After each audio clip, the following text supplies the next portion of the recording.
only reason they're not releasing the files is because Donald Trump's name is in them. This is what they have sown, and this division may be what they reap. They said they would release them. They said they would release everything. There would be no redactions. Everybody would see everything, all the dirty secrets about Epstein. So longtime viewers know that I don't really indulge in the conspiracy stuff. We don't really cover them here. With that being said, I don't think we've ever really discussed the Epstein list and stuff on here. But with another MAGA meltdown from Trump's announcement that, well, now there's seemingly no list, I thought we should at least cover how the deep state conspiracy theorists now have become the deep state. So leave us a like on the video if you can. It helps us out. It lets us know you enjoy this kind of content, and it's entirely free. And let's see what context we can add to this disaster. Let me show you some of the most influential people still waiting for this big reveal. This is some of the folks that have made life and death decisions about the kinds of people that'll staff our national security agencies. These are the right-wing influencers that Donald Trump is extremely sensitive to. And this story, as Angelo suggested, is all that folks who are still on X are seeing in their feeds, whether they follow folks like this or not, because perhaps it's all that people are talking about, but maybe it's the thing Elon Musk is helping to get in front of people. This is what they have sown, and this division may be what they reap. Yeah, I think they are going to reap it, because here's the thing. Elon Musk is making a pretty good point. He's saying the only reason they're not releasing the files is because Donald Trump's name is in them. Now, I will admit up front again, as my ignorance will surely show, that I don't really indulge in conspiracy stuff. I don't really know the ins and outs of the Epstein stuff. But I do think this catastrophic flop after promising all of this is hilarious, as these are the exact people who essentially created this very conspiracy that could never really be disproven. Unfalsifiability is key to most conspiracy theories, so they don't have to give up their beliefs. And now they're falling victim to that very conspiracy. It's interesting because the people now who flock to Trump will either have to choose him or their belief in this conspiracy here. And you already see the meltdowns from this happening on X. Oh, maybe he's baiting the Democrats to release it, and Trump would never do this. Like, I mean, you have like JD Vance posting on X, and people are sharing this now from before he got into office, saying he can't wait to clear out the deep state and release the list. And now all of a sudden there's no list, where in my opinion, again, don't know the ins and outs. We're not like talking about criminals like Dr. Doofenshmirtz here. The idea that like he just had a list that would perfectly incriminate everyone doesn't make a lot of sense to me. I feel like they do better cleanup. If anything, the flight logs are probably damning enough evidence, especially if you're going there multiple times, have a pattern of sexual abuse, and I've made weird comments to children. But again, don't really know the ins and outs. They're not releasing them. And they said they would release them. They said they would release everything. Then there would be no redactions. Everybody would see everything, all the dirty secrets about Epstein.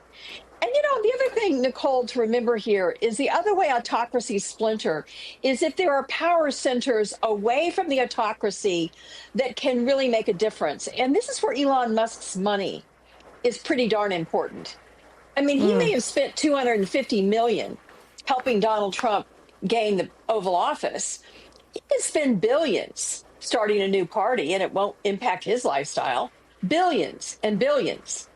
And of course, the Republicans are also going to reap what they sow in terms of campaign finance laws. They have made sure that the wealthy people in this country can give unlimited money, many times without us even knowing who's giving it, to influence political elections. I think I've said this before publicly that I find it highly likely that Trump took part in the actions on Epstein Island, though I think he's a creep regardless. From telling a 10-year-old that he would date her in 10 years to walking in on teen beauty pageant locker rooms and some of the comments he's made, the patterns of sexual abuse with women that he has, and being on the flight log numerous times, I don't think it takes an artist to draw that conclusion, though I am glad these conspiracies are starting to turn around and affect those who create them, because maybe this can begin the discourse that needs to happen about how insanely stupid and harmful and illogical it is to us as a society and hindering of true progress to try and conspiracy brain every little thing. We all know there aren't enough criminals or gang members or drug dealers that have come into this country to justify ICE having more money than the FBI. I mean, sit on that for a minute. The ICE now has more money to spend than the FBI, who is supposed to be doing all kinds of crimes that impact all of our lives every day. International drug cartels, Yeah. armed robberies. And this is nuts. And they're going to have to keep going after innocents who have lived in this country for years and are just working hard, many of them paying taxes, many of them doing everything they should be doing, including trying to get citizenship.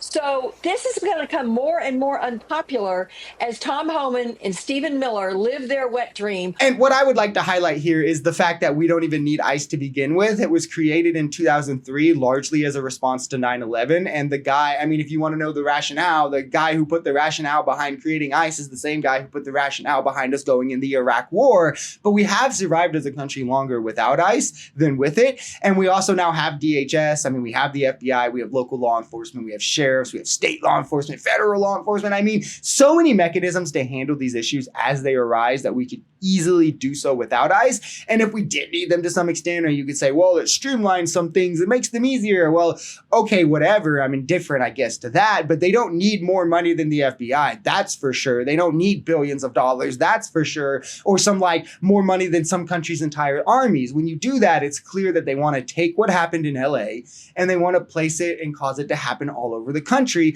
And when blood is shed, just know that it'll be on their hands. You cannot use force by faceless agents to stir up this level of mass unrest and then expect a peaceful resolution to it all.